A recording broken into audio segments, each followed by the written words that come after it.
with Johann David Heineken and his Christmas Pastorale. Reinhard Goebel leads the Musica Antica of Cologne.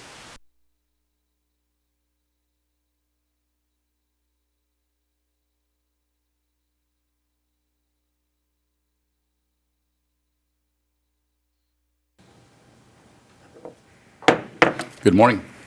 I call to order the December 10th, 2019 meeting for the Saline County Board of Commissioners. Will the clerk please call the roll? Commissioner Shadwick. Here. Commissioner Sparks. Here. Commissioner Vidrickson. Here. Commissioner Weiss. Here. Commissioner White. Here. I ask that you please stand and join me in a flag salute followed by a moment of silence. I pledge allegiance to the flag of the United States of America and to the republic for which it stands, one nation, under God, indivisible, with liberty and justice for all.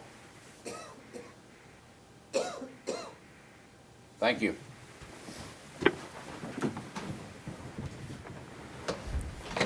We now move to the public forum portion of our meeting where citizens may speak on items pertaining to county government and that are not on today's agenda. Does anyone wish to address the commission? Good morning. Good morning. My name is Jim Vint, and I live at 1115 Andrew Avenue, Salina, Kansas. And got the tax bill here recently, Saline County real estate tax statement. So for my little property, line 2, county, percent change increase 10.23. Line 3, city, percent change increase 7.91. And if you folks think that an 18% increase in 1 year is reasonable, rational, or sustainable, you are sadly mistaken. Speaking of my money, while here previously at a meeting that was, I don't know, a couple of months ago, I observed that speaking of spending money, while here previously I observed that informed knowledge of adjudication is well served by reading first the new Jim Crow, second, Pulled Over, and third, The Border, all books that are available at the Salina Public Library. Now that you've read them and assimilated the information therein, I'm confident that you can see two things. First is that building a new jail is a fool's errand, and secondly, you can see the self-serving nature of what you've been fed by the county employees. The next worthwhile text is entitled Charged, written by Emily, last name spelled B-A-Z-E-L-O-N. From this, we learn how to reduce incarceration. A, make diversion the rule. Saline County is pathetically below the mean, even for Kansas, which is below the mean for the nation. B, charge with restraint and plea bargain fairly. Don't file the maximum possible charges as a matter of course. C, end cash bail. D, provide treatment, not criminalization of mental illness and drug addiction. E, minimize misdemeanors. F, shrink probation and parole, which are now too many for too long. G, in the poverty trap of fines and fees. Assess fines and fees on a sliding scale, reduce or waive based on indigency, and eliminate fees for diversion programs. In conclusion, and in reference to the advice that is put out by Saline County's employees whose paycheck depends upon continuance of the insane lockup industry, another key book for an informed citizen entitled Range, Why Generalists Triumph in a Specialized World by David Epstein. The author looks at studies in which the predictive abilities of specialists are compared to those of generalists. That is, people who are well informed but not trained and experts in one area only. The findings, quote, the average expert was a horrific forecaster. They are bad at short-term forecasting, bad at long-term forecasting. They actually got worse as they accumulated experience in their field. The generalists outperformed the experts on pretty much everything, end quote. Why? Because the generalists are not committed to an entrenched point of view, and an entrenched point of view is also economic self-interest. Thank you. Thank you for your viewpoints.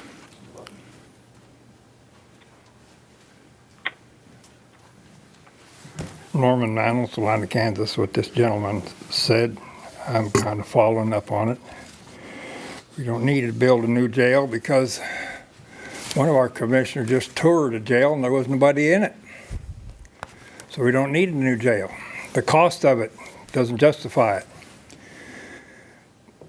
Other states are not putting people in the jail. Oklahoma's the one that was mentioned before at the previous meeting. North Dakota is doing it. They're not going to put people in jail. Kansas is discussing this issue in the legislature.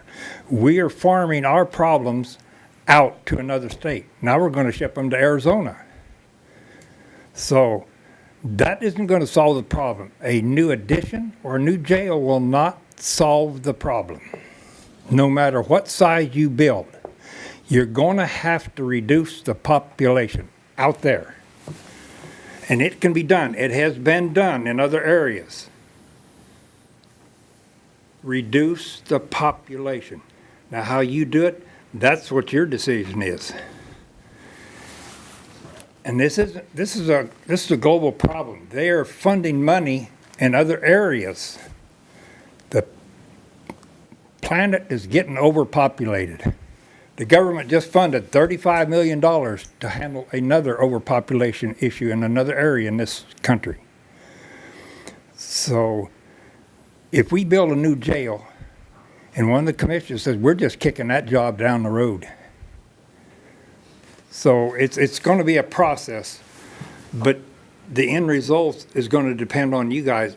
And if the people, the taxpayers, find out what it's going to cost and we don't have to do it, I can see what the results are going to be. Look around the planet what people do when they protest against higher taxes. Thank you. Anyone else? Seeing none, I'll bring it back to the commission for regular business. Item number 1. Approve agenda for public forum as presented. Mr. Chairman, I move we approve the agenda for the public forum as presented. Second. It's been moved and seconded that we approve today's agenda for the public forum as presented. All those in favor say aye. Aye. Opposed, same Aye. sign.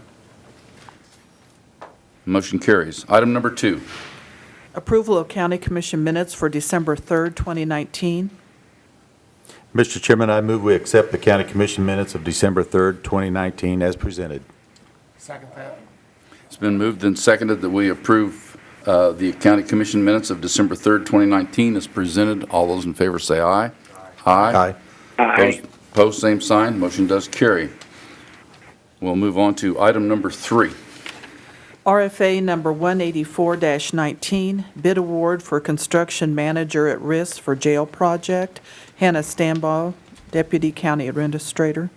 Good morning, Hannah. Before I turn you loose, I want everyone to know that Commissioner Shadwick is with us today via phone from the middle of the Gulf of Mexico, but he is here on the phone, so I want to acknowledge that part of it. So he's enjoying 85-degree weather. So anyway, back to you, Hannah. You got it. Thank you, Commissioner. So this is a continuation from the discussion from last week. Saline County Administration is requesting approval to accept a proposal for construction manager at risk services for pre-construction regarding a potential Saline County jail project. Separate authorization would be required for the general conditions and overhead and profit should there be a successful passing of a bond referendum of the voters of Saline County. Since the hiring of Trainer HL for architectural and engineering services, the Saline County Board of County Commissioners elected to use a construction manager at risk as the project delivery method for a potential Saline County jail project. Requests for qualifications were solicited on November the 1st, and a total of 5 firms submitted their qualifications. The jail committee met on November the 4th to review those qualifications, experience, reference letters, and relevant project history. 3 firms were ultimately selected to move on to the second phase, which consisted of presentations and questions and answers. On November the 19th, 3 firms, J.E. Dunn, the Law Company, and Turner, all presented their teams, their qualifications, and provided answers to specific questions that were asked by the commissioners and members of the jail committee. At the conclusion of all the presentations, the sealed fee proposals submitted by each company was opened and read aloud, and the fee proposals are attached with this request for action. You do have several alternatives for action. The first is to accept a proposal from the company J.E. Dunn and extend approval for Phase 1 pre-construction services. Option number 2, accept a proposal from the law company and extend approval for Phase 1 pre-construction services. Option number 3, accept the proposal from Turner and extend approval for Phase 1 pre-construction services. Number 4 is to reject all the proposals, and number 5 is other options that would need to be identified. The budget would be affected differently depending on which firm is selected and which option is selected to move forward with potential ideas or construction. The expense would be taken from the Saline County's capital improvement account, and the current balance on that is just a little over $6.1 million. So we did have quite a good discussion last week. I just want to make sure that we have provided the commissioners with the information that you have requested appropriately, and would entertain any questions that you do have in addition to those that were asked last week. Last week, there was a couple of questions that arose from our conversation. One is current litigation that different firms might be involved in, and how many situations that was, and and so forth. And number 2 question was regarding their staff and presentations, and the people that presented, were they going to be the actual staff that we were going to be working with? Those questions were presented to all 3 firms. All 3 firms responded in a positive fashion, and I am happy that with everything that came back, it was handled in a professional manner. And that having been said, based on cost, based on what I feel was a presentation that was slightly ahead of the others, my vote will go for the Turner Group to be our selected construction manager at risk. And that having been said, I will allow other commissioners to voice their opinions, and ultimately we will let the public speak, and then we will perhaps vote. So, commissioners? I was just moved to the situation where last week when I was brought to attention of some of these pending lawsuits, and with the information that was provided by all the construction company involved here, I feel very confident that I'm with Mr. Vedrickson. I think Turner will be a great asset to the Saline County. So that'd be my vote. So. My question from last week, recommendation from the jail committee and/or administrators?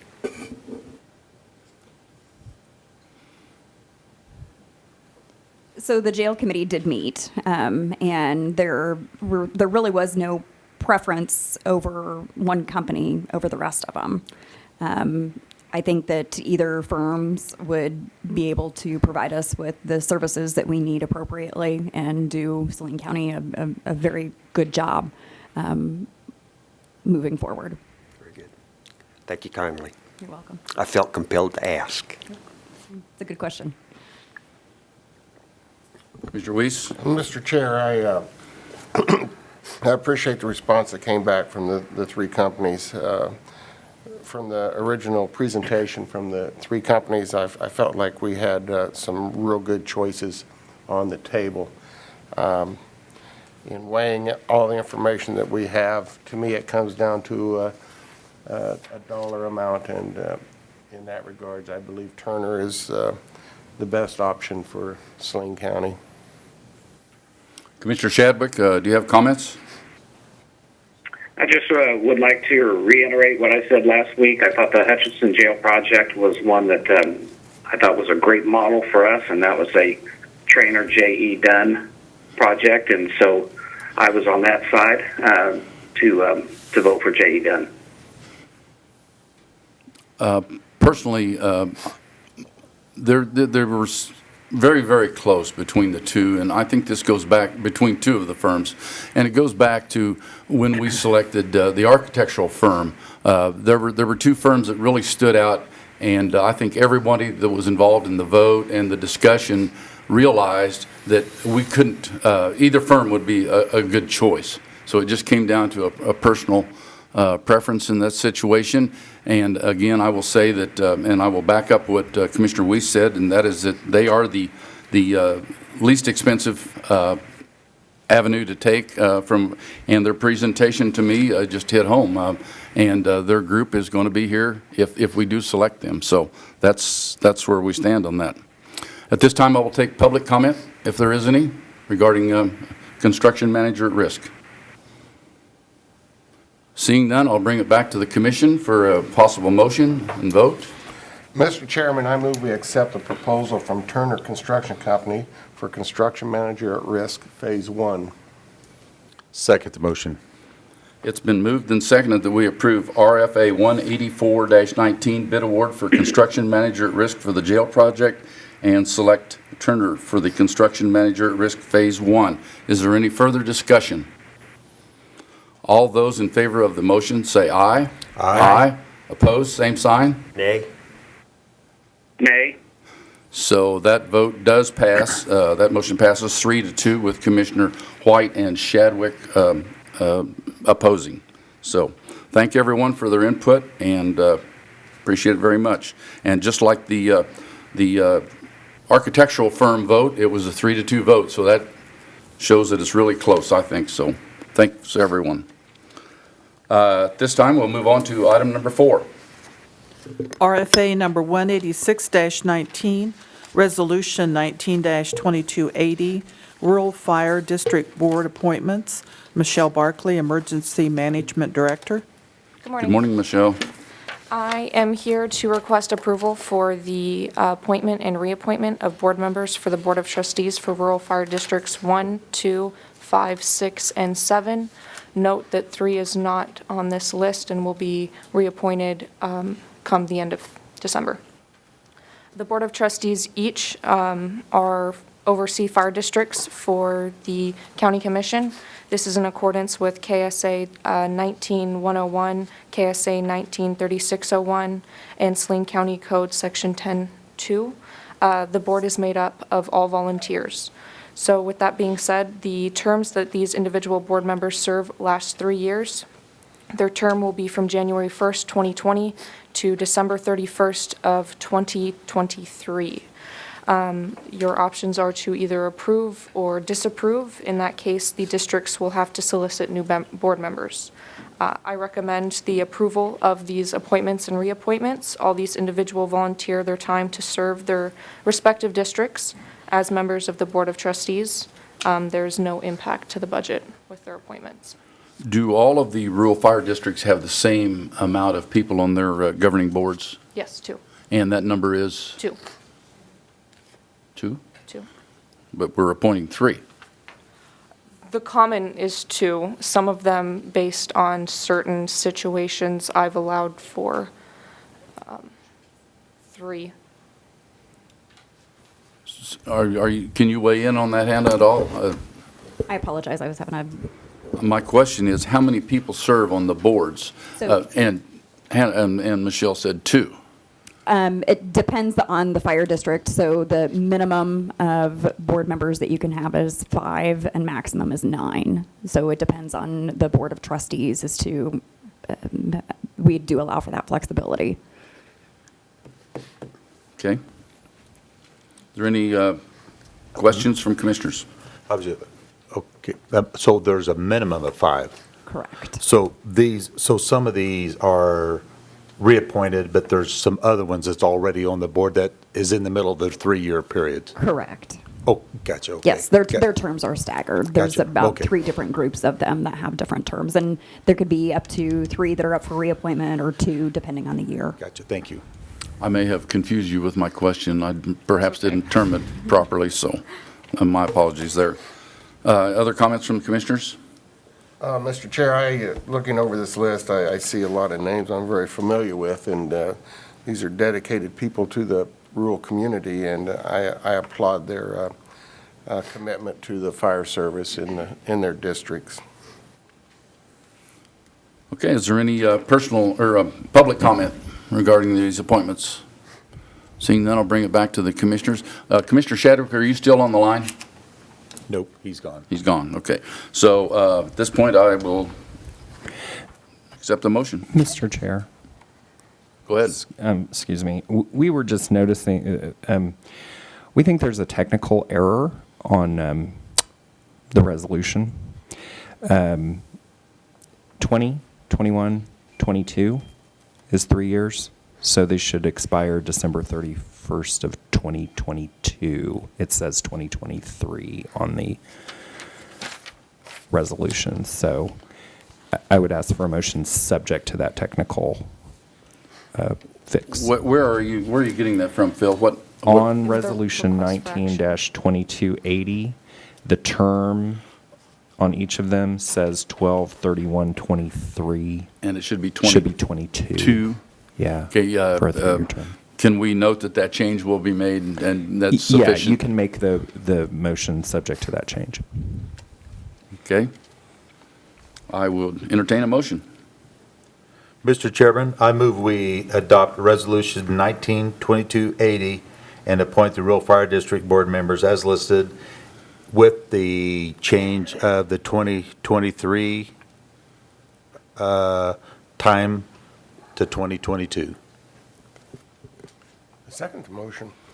It has been moved and seconded that we approve RFA 186-19, Resolution 19-2280, Rural Fire District Board appointments that will expire in December 31st of 2022. All of those in favor of the motion, please say aye. Aye. Opposed, same sign. The motion does carry. We will move to item number 5. RFA number 18519, Medical Liability Insurance Policy Renewal. Jason Tiller, Health Department Director. Good morning, Jason. Morning, Commissioners. Before you have our annual renewal of our medical liability insurance policy with Mercer Health and Benefits Insurance Services. This policy and the payment amount is part of a larger policy that was negotiated by the Kansas Association of Local Health Departments many years ago and helps minimize our costs for providing medical insurance for our providers, such as nurses and our PA.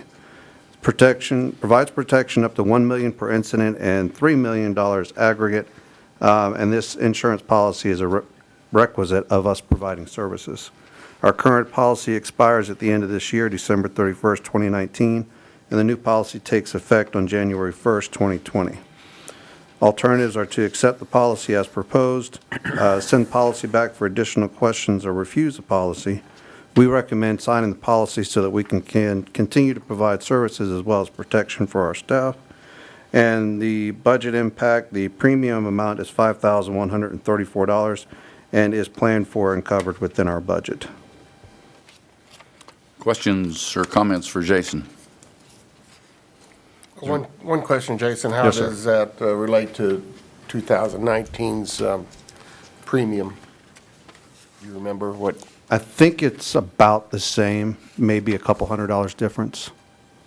I don't remember the exact number, but it's not much difference. Further questions? Or any public comment? Bring it back to the commission for action. Mr. Chairman, I move we approve the signature of the 2020 medical liability insurance renewal with Mercer. Second the motion. It has been moved and seconded that we approve RFA 185-19 Medical Liability Insurance Policy Renewal with Mercer Company. All those in favor say aye. Aye. Aye. Opposed, same sign. The motion does carry. Item number 6. Health Department Advisory Council by Law Amendment Discussion. Jason Tiller, Health Department Director. Good morning again. Good morning again, Jason. Morning. So you should have in front of you a copy of the bylaws that show the changes to them. Make sure everybody's good before I start. So a lot of the changes to the bylaws were administrative as far as changing some terminology and titles, because these were originally adopted back in 2015 when my title was Health Department Coordinator. But I'll start at the beginning and run through those changes. So on page 1, under Article 2, you see the strikeout of report to the Saline County Board of County Commissioners on a periodic basis. Since that has been taken care of by myself and not the actual advisory council, we felt it was necessary to remove that. On page 2, this is where the bulk of the change is under Article 3 of members. The advisory council in discussion has decided to expand our membership from 9 to 11. And 2 of those positions, as you'll see outlined in the next page, will be to add 2 student positions, one which is a high school student, sophomore or higher, and the other is a college student in the undergraduate level or below. And those student positions will be 1-year terms. This, for the purpose of this, is to foster youth involvement in health and civil service, as well as gain youth insight into some of our discussions, instead of having most of us, which are middle-aged or older, talking about some of these, and we're missing some of that perspective.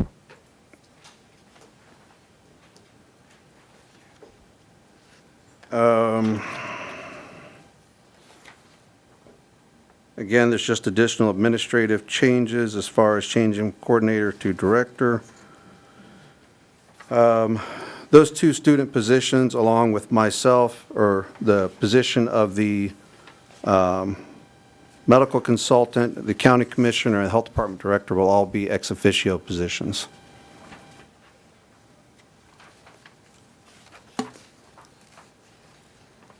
Next page, again, is just some more administrative, changing coordinator to director, with the addition of, let's see what article I'm still in.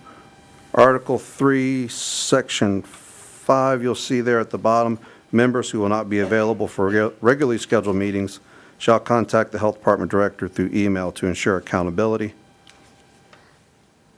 Section 8, voting. Each member except for now the 4, I may have got my numbers. No, let me back up. There are 5 members appointed by position, get my numbers mixed up, which that includes the medical consultant, but he is a voting member. The 4, which are myself, the county commissioner, and the 2 student positions are ex officio, so they do not vote. My apologies for that. And then there's a couple other administrative changes. All records shall be maintained digitally. That's under Article 8 of records.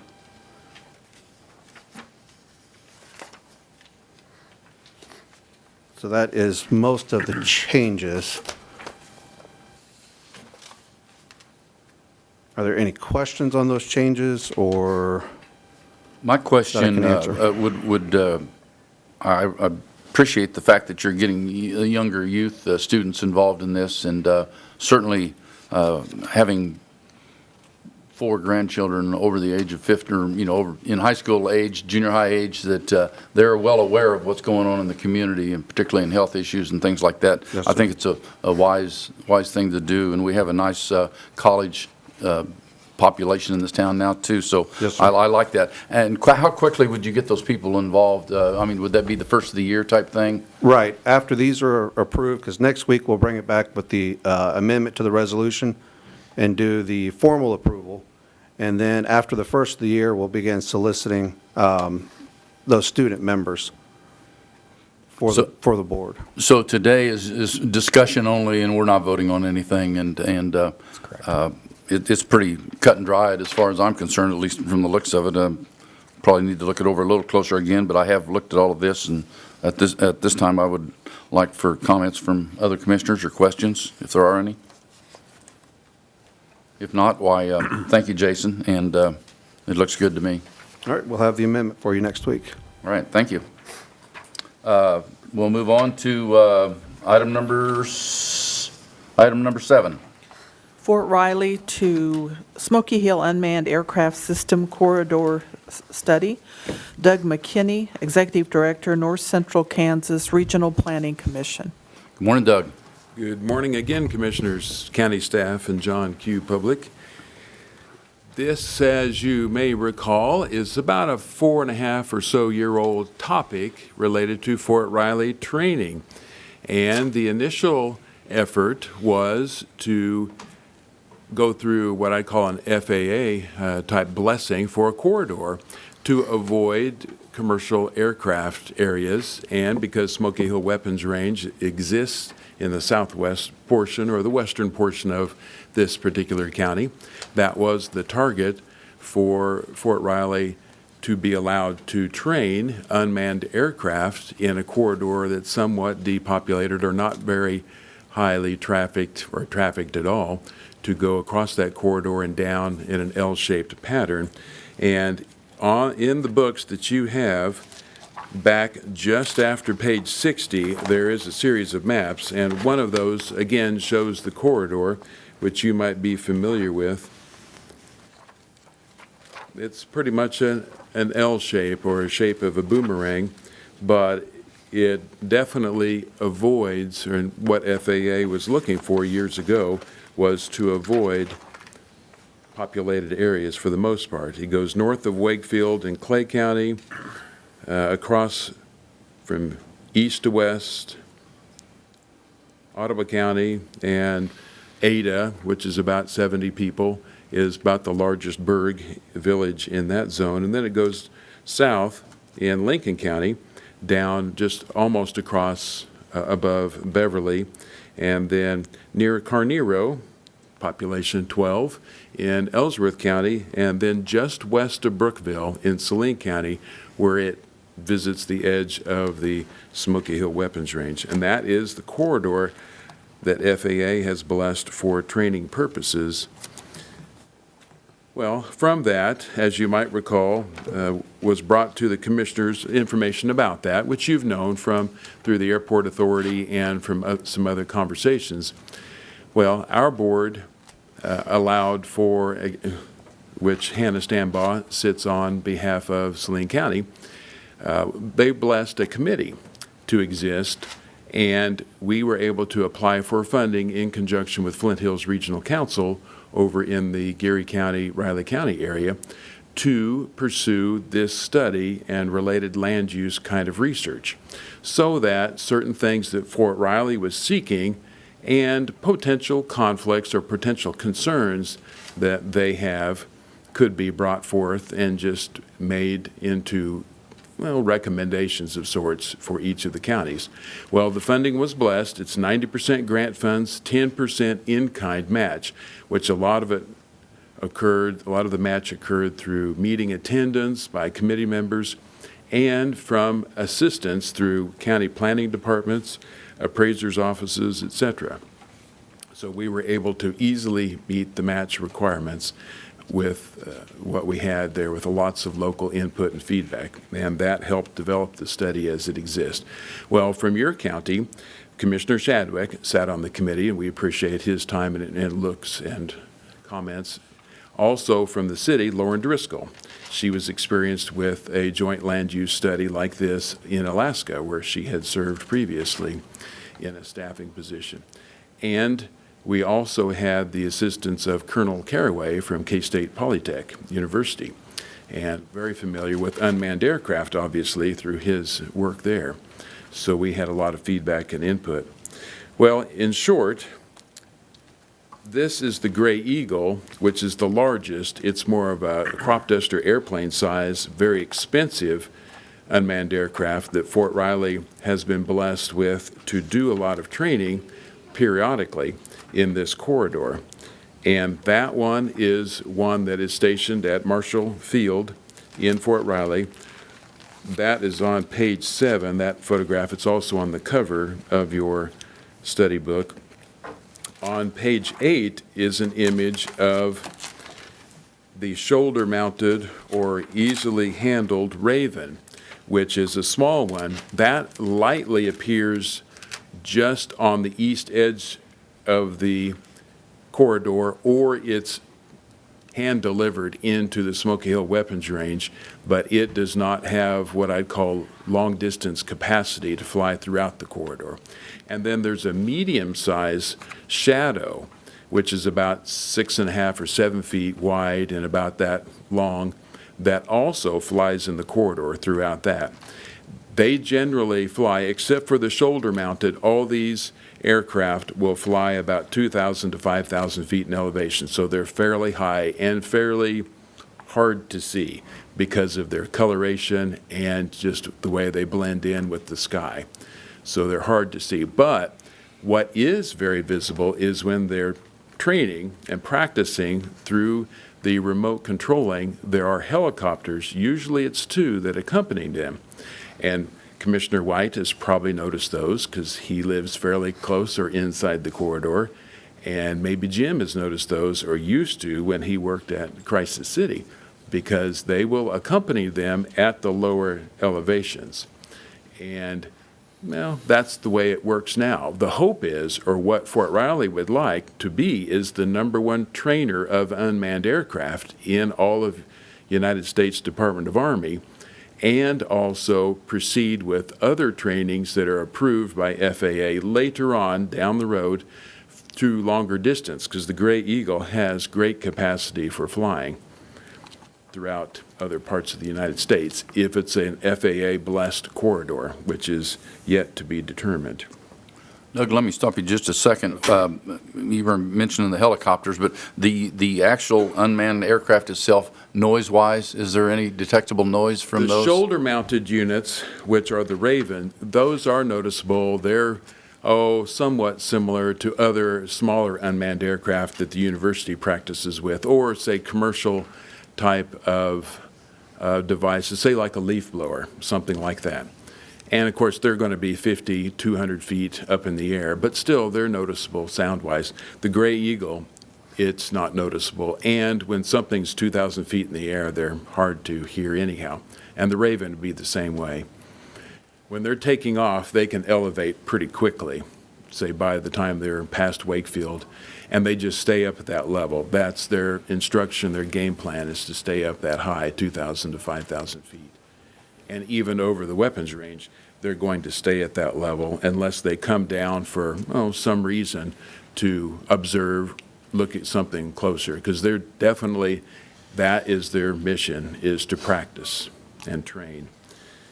Train so that those folks who have been deployed for 6 months out of this year to practice in other parts of the world, such as the Middle East or Eastern Asia, as well as Western Asia.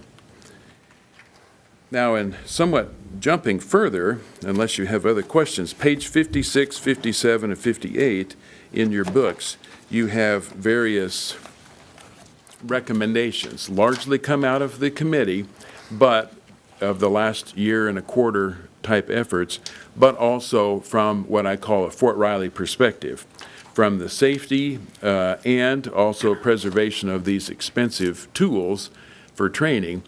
These are the suggestions that have come out of that for Saline County to observe, to look at, to contemplate, maybe consider making in regards to some of your local policies.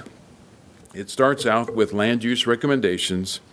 And by the way, Tim Hamilton, your Planning and Zoning Director, has a copy of this, as does the County Administration Office.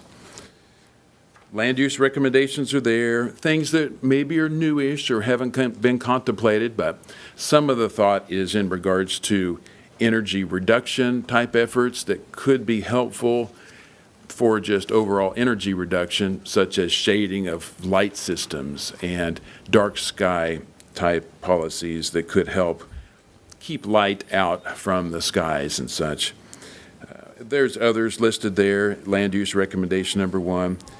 That might not be as exciting per se. Land use recommendation 2 is updating the comprehensive plan and zoning regulations, which haven't been long since updated. An update was done not too many, years ago, let alone months. But to incorporate some of the unmanned aircraft system compatibility type policies. And just land use maps, some of the things that are suggested in here. Another land use recommendation there is in regards to alternative energy type things, and probably the highlight about that is consideration of solar farms that have large array of panels that would be somewhat reflective or blinding. It's not hurting the unmanned aircraft per se, but it could cause some confusing on some of their readings or some of their technology that interacts with the radar systems as well as with the control systems back at base. So that's a suggestion. And from the research that was done, there's not a lot of consideration in regards to solar farm developments. Same thing for wind turbine type things. There is some of that discussion also in your comprehensive plan. And then you see some other items listed in there. Coordination recommendations, which for Fort Riley, they could be communicating and coordinating for various aspects of this corridor. And there's several of those recommendations there. On page 58, discussion about education recommendations are listed in regards to educating those on the ground with doing things in the sky. There may be some unmanned aircraft, some drones that are locally owned and piloted and put up in the air. I'm sure there's a couple that exist in this county right now. But some policies related to that are suggested in regards to where they do that and where it happens. The big part of this is if Saline County allows for certain activities to happen beneath the corridor, well, that information provided to Fort Riley officials, say Officer Mattingly and some of the other officials there on Fort Riley's base that work with unmanned aircraft, well, then they would know this takes place in the corridor area or near the corridor area. And we're not talking very many miles inside of Saline County, but still just the basic communication of that. And then down below is communication recommendations and various suggestions there.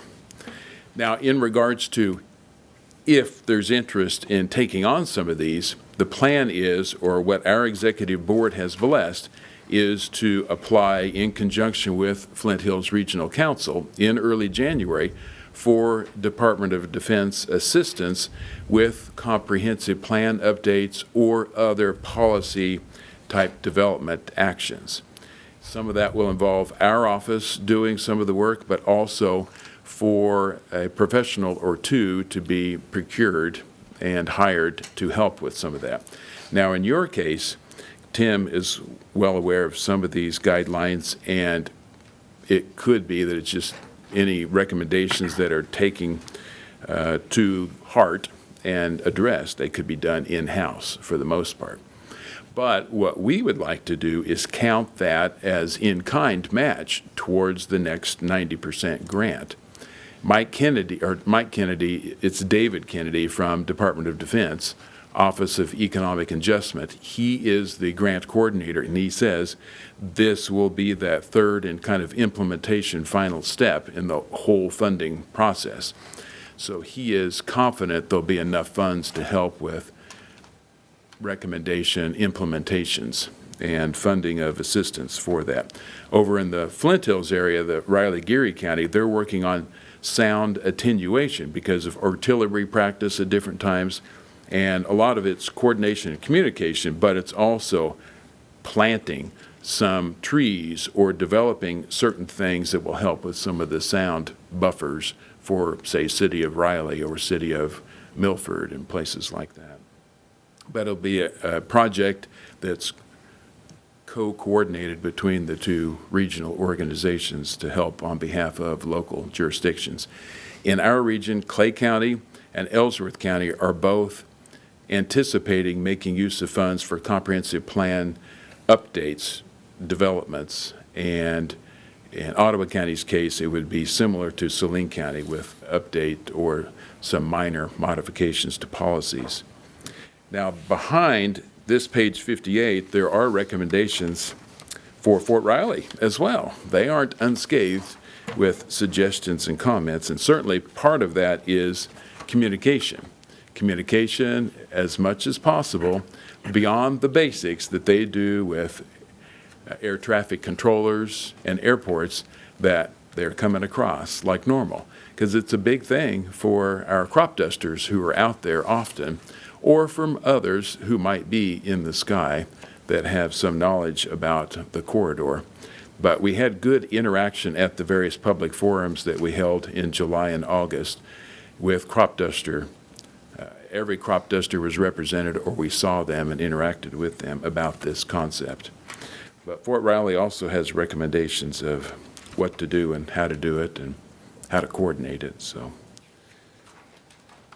in general, this is where the project is at.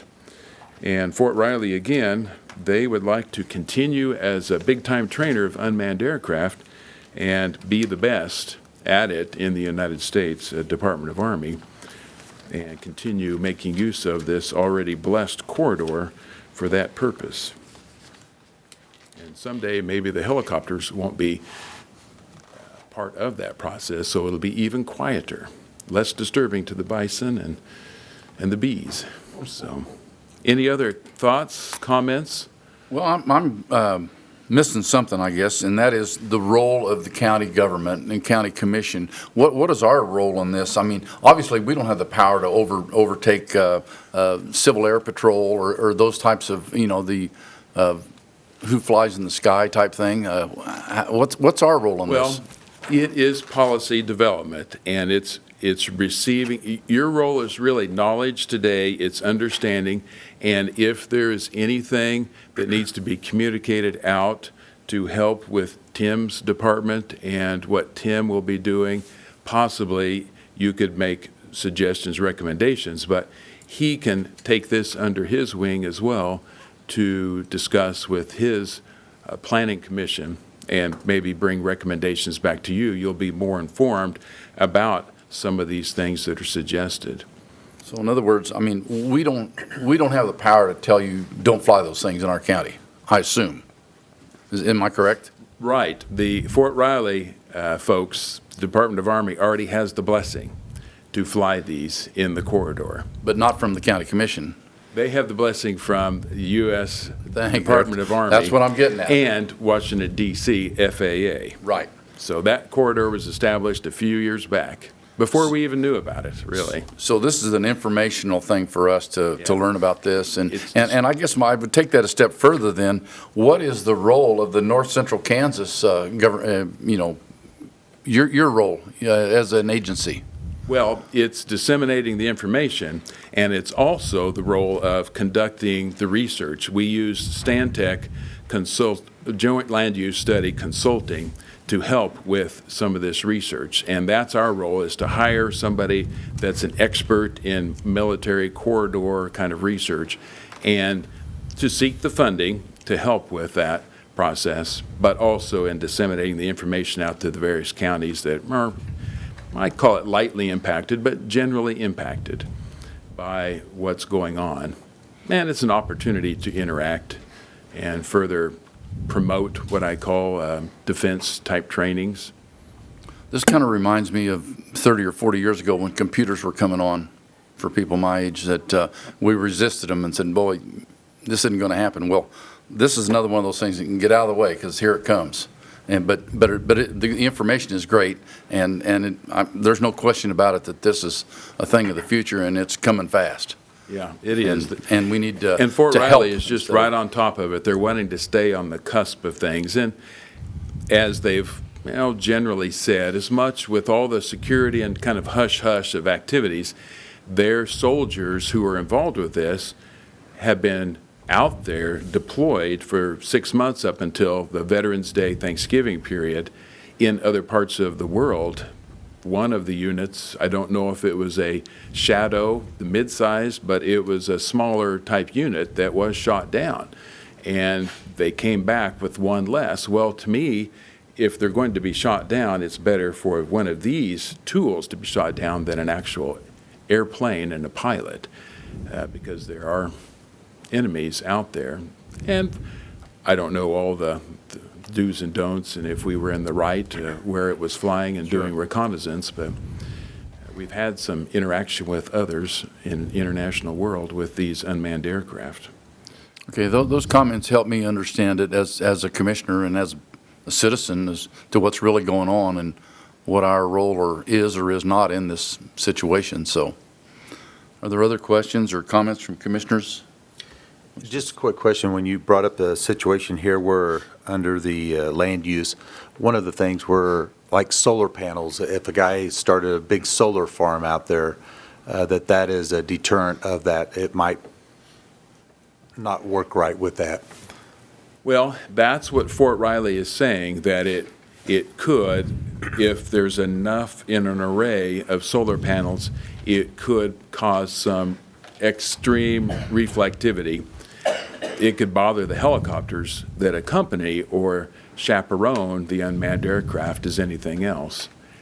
Now, I don't recall, it's probably been 6, 7 months since I looked at Saline County's comprehensive plan in regards to solar panel arrays, solar farm development, and I don't know if you have much on that. I don't think we address it the way that we do with the wind energy. Yeah, because I know wind energy was addressed a long time ago. That was when.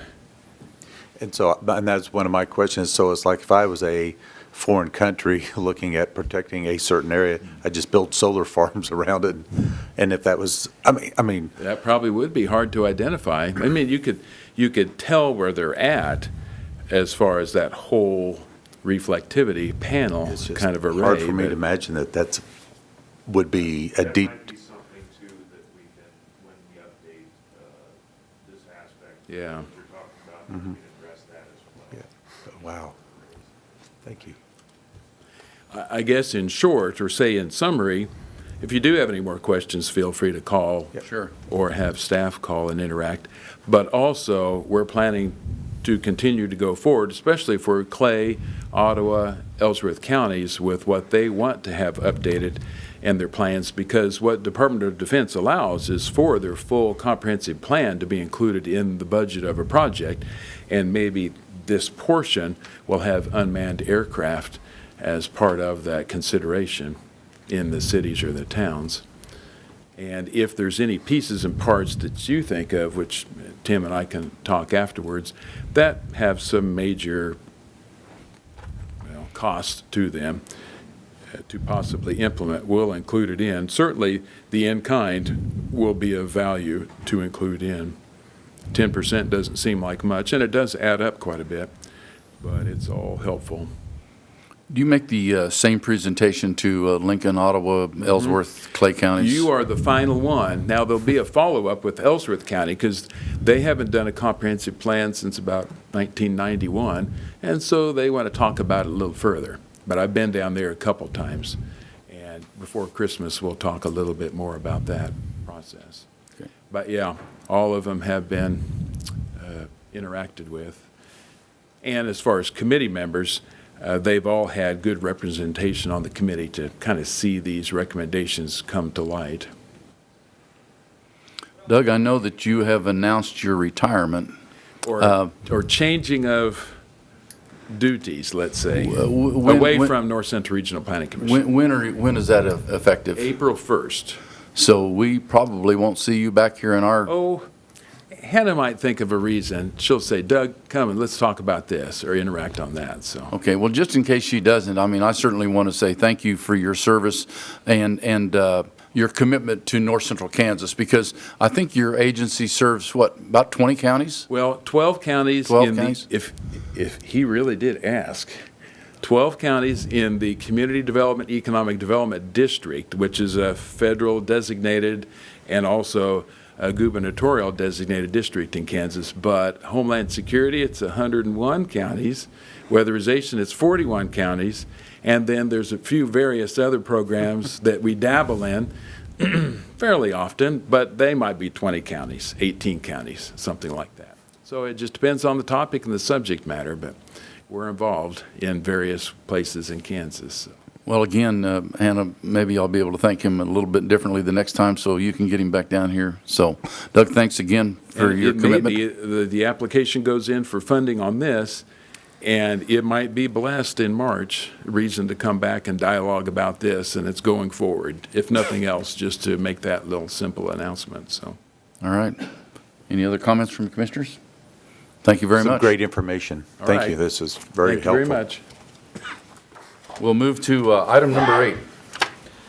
PreTrial Stats update, Andrew Pellant, PreTrial Program Coordinator, and Andy Grievous, Director, Community Corrections. Morning, Andrew. So I'm going to do an abbreviated update on the pretrial program. If everybody has copies of the talking points in front of them, I'm going to go over talking points 2 and talking point 7 today. So moving on to talking point 2, as of November 30th, 113 clients are actively being supervised on the pretrial program. Oh, sorry. 29 are in custody. 102 have had their charges dismissed or have been sentenced, and 60 have had their pretrial bond revoked.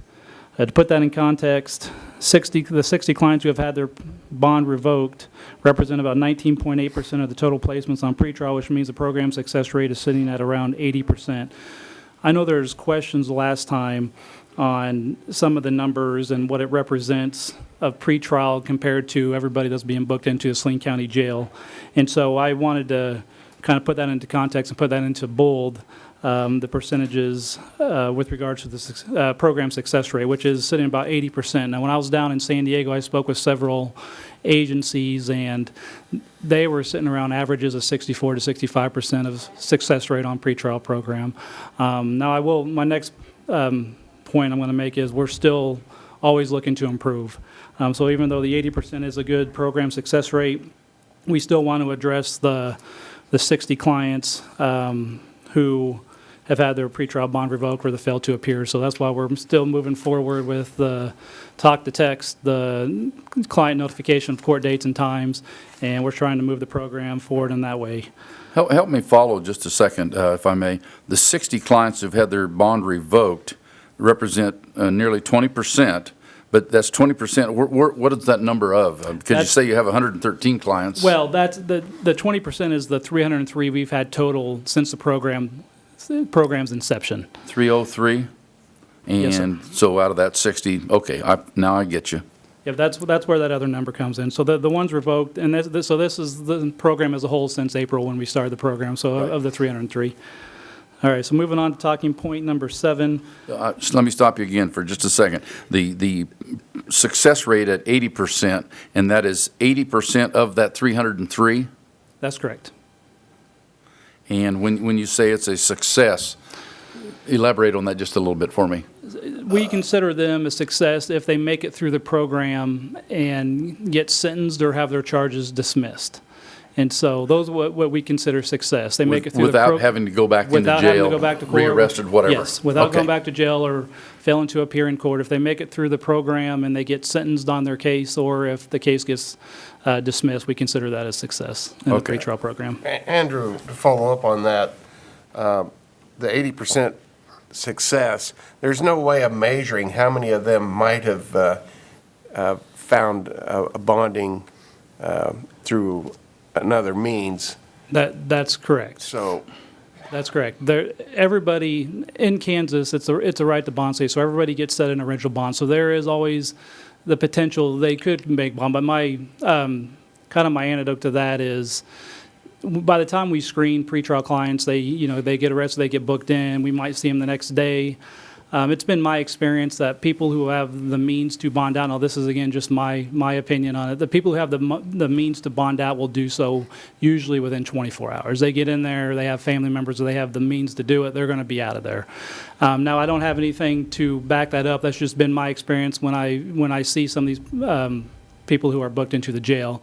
But you're right, there's no way to tell of that 80% how many down the line could have found the means to make bond. Or you don't know how many are taking advantage of self-bonding, or is that the correct terminology, versus a financial bond, knowing that there's going to be a quick turnaround either way, so they don't actually need to pony up any money to get a bond. With regard, are you referring to the OR bonds, the ones where they sign where they don't have to put up any money? Correct. If they get an OR bond to sign, that's going to be immediate. So they're not even going to, our program's not even going to see them. I see. So they're going to be out. So what we'll do is we'll see the bookends, and then we'll make sure they're still in jail. Sometimes on the bookends, bookouts, we'll see the ones that were booked in and then immediately booked out. And so we're not even going to see those people because they're already out of custody.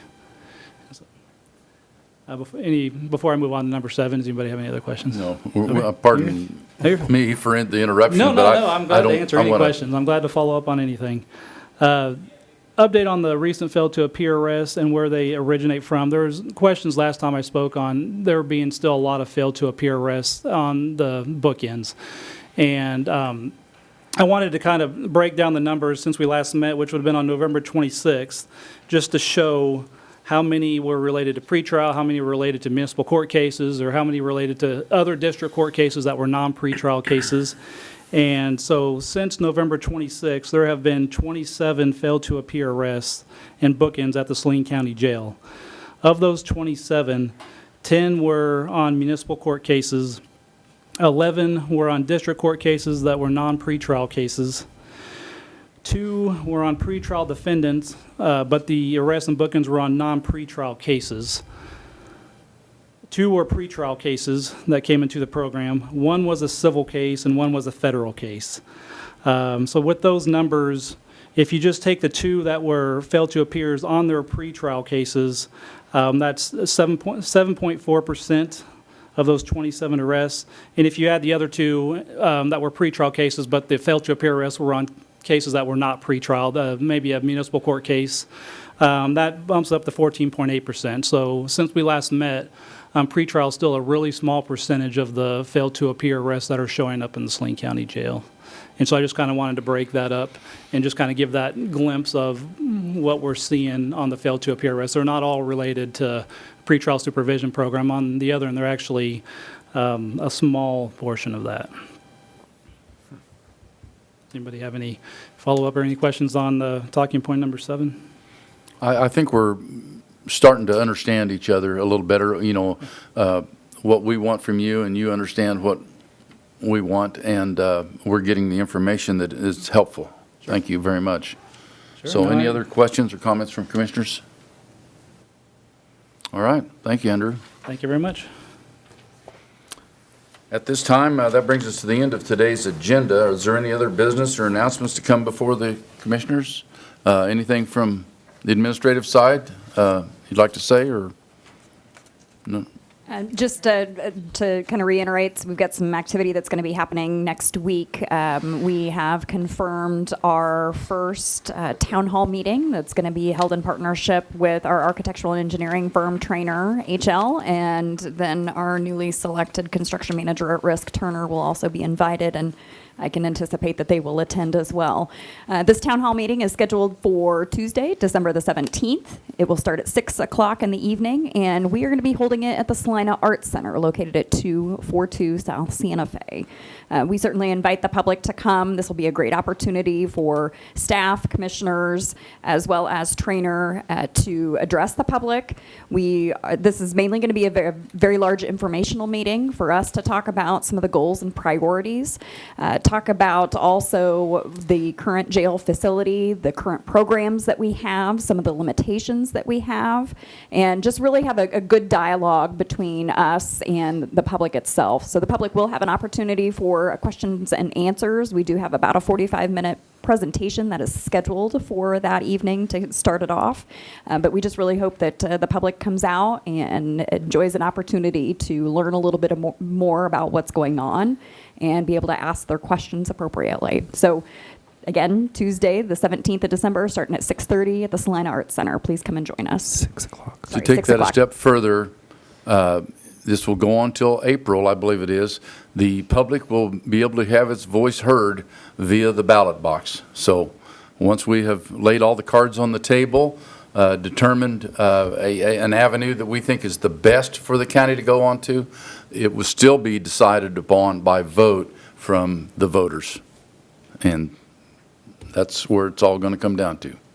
So any other announcements, sir? I'll entertain a motion for adjournment. So moved. Second. Been moved and seconded that we adjourn today's meeting. All those in favor say aye. Aye. Aye. We're adjourned. We will follow up with a short meeting update following in the adjoining room. Thank you.